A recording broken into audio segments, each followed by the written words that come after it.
I'm Bench, kasama ko si Joy. So, nandito ako ngayong tanghali. Nag-drop by si Sir Andy sa channel niya kami, nandito po kami. Ngayon, nag-drop by siya, bumili siya ng amazing product na Bluetooth converter. So, maganda dito, especially sa mga old car na walang Bluetooth, magagamit mo ito kung gusto mong bumili. Saksak mo lang sa car stereo mo, sa may car charger niyo po.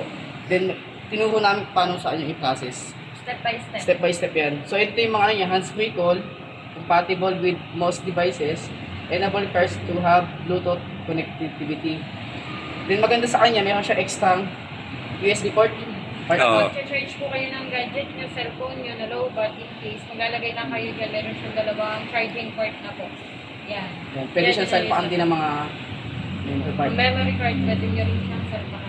Maganda ito kasi sa mga old car na walang Bluetooth. Convenient siya kasi affordable sa... Pero yung yung stereo ko naman, yung stereo ko naman, siya, may Bluetooth siya, kasi original yun, may mic yun sa akin, di ba? Pinakita niyo naman, di ba? Original. So may mic siya, ang problema lang, hindi ko siya mapagana kasi maraming pipindutin. So, hindi ko pa nasusubukan kasi gamitin eh.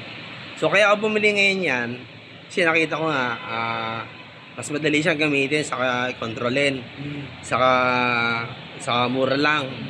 Actually kanina nga dapat bibili ko sana yung yung electric pa na yung 5,000 plus. Ang dala ko kasi sa lang 6,000. May binili po, nagkabit po ng accessory sa sakyan ko sa Ford Ranger. Kaya kinulang yung kaya yung nakita ko yan, sabi ko maganda yan product na, kaya binili ko na yan. Yun. Basta pag ginamit ko siya, step by step naman po, may manual naman siya. Oo. Then dapat tugma yung frequency ng FM radio ng part. Lahat tugma yung frequency, di ba? Opo, dapat magtugma yan. Hindi siya naglana. M button yung pinaka-unang pipindutin mo sir para mag-link, para ma-adjust mo siya. Oo. Kasi hindi siya ma-adjustment kapag hindi mo na yung mode niya. Tapos dito ito lang, ang purpose lang nitong button na to kapag magsasagot kayo ng tawag, tsaka mag-end kayo ng call. Okay. Tsaka nyo siya i-bluetooth yung cellphone. Bari pag naka-Bluetooth siya, di ba, automatic siya ako nag-cellphone kayo, di ba? Kapag na-connect mo siya ng isang beses, automatic na yun, anytime na magbubukas kayo ng... Oo. Siya connected na siya eh. Opo. Bali ito ngayon sir, pakita natin siya kung naka-connect na sir. Oo, nakasok ko. Para ito siya, naka-connect na siya. Medyo madilim lang. Pwede pa yung bukas yung kabilang pinto para makita nila.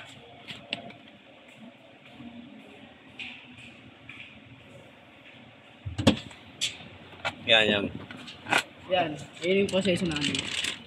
Ba't yun yun? Hindi ko pwede buksan, makakapereta ka bawal sa YouTube eh. Bari ito siya oh, madilim nun. Sa bagilan. Yun. Bari ito siya yung kinabit namin. Yan siya. Bari siya eh, may Bluetooth siya. Kukonect siya sa stereo. Kailangan yung frequency na stereo sa dito. Same. Para kumonect yung yung Bluetooth. So pag nagpara na para na yung frequency na stereo di sa taas. Saka dito pag tumawag ako dito pipindutin dito ate Dito po. Ipindutin dito sa baba. Tapos pwede ko na kausapin yung Yung tatawag po siya. Tapos yung pag-stop naman charging port. oo nga eh. Sa likod yung charging board pa. Pwede nyo na pan event yan sir para hindi na-adjust po. Pagkatapos ng call, di ba, ipipindutin dito? And call nyo lang, dito lang pa rin. Pero kung paano yung kung kunyari naka Bluetooth, di ba? Pero hindi ko sinasagot. Apo. Tapos may tumawag sa akin, paano yun? Paano mangyayari? Dapat talaga ganun pa rin yung process nun para masagot mo dito sir sa frequency. Kailangan i-connect nyo talaga. Kailangan connect siya para kung may expect ko may tatawag. Anytime na may tatawag sa'yo sir, para dito mo pa rin siya i-operate. Kailangan hindi na ko yung stereo ko, di ba?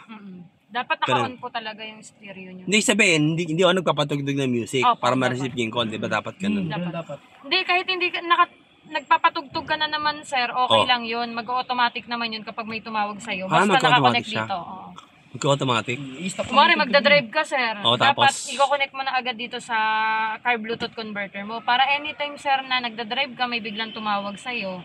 Convenient pa rin siya. Pwede mo pa rin tong pindutin ng automatic. Masasagot mo pa rin siya through speaker po. Ibig sabihin ka tumutugtog yung music na ito. Tumutugtog. Tapos Kasi basta nakakonect dito, sir, basta na-connect. Opo, nakakonect sa ano nyo. Pag pinindot ko, Pag yung pinindot call nyo yan, sir, dito, yung call, automatic na yan, sir. Masasagot nyo po sasagot, yan. stop na yung music. I-stop na yung music. Tapos pag end call ko, Bali, naka-loudspeak yun, sir, kasi rinig yun. Oo, sa speaker. makita, narinig ko kanina eh. Ang lakas nga ng, ang ganda nga eh, ang linaw. Tapos pag mag-end call, pinutin ko lang dito, no? Pindutin nyo lang po dito sa may pinakadulo. Tapos parang end call yon, babalik na yung sound ng stereo. Babalik na po. Okay, sige. Okay na, tapos na. Sige, okay na.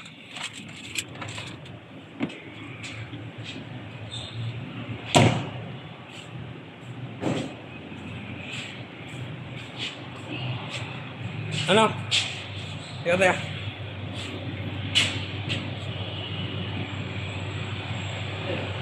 Yung wiper mo sir, o pa yung one? Ha? Wiper. May tinda din kami sa Ace. Di na, dati bumili na rin kami dyan, size. Bari, kabit lang yan eh. Bari, ay kalite Yung mga video. tinda din kami mga Sige. banana type, stock. Oo nga eh. Sige, kalite video. Bye, thank you ah. Sige, bye. Okay, thank you.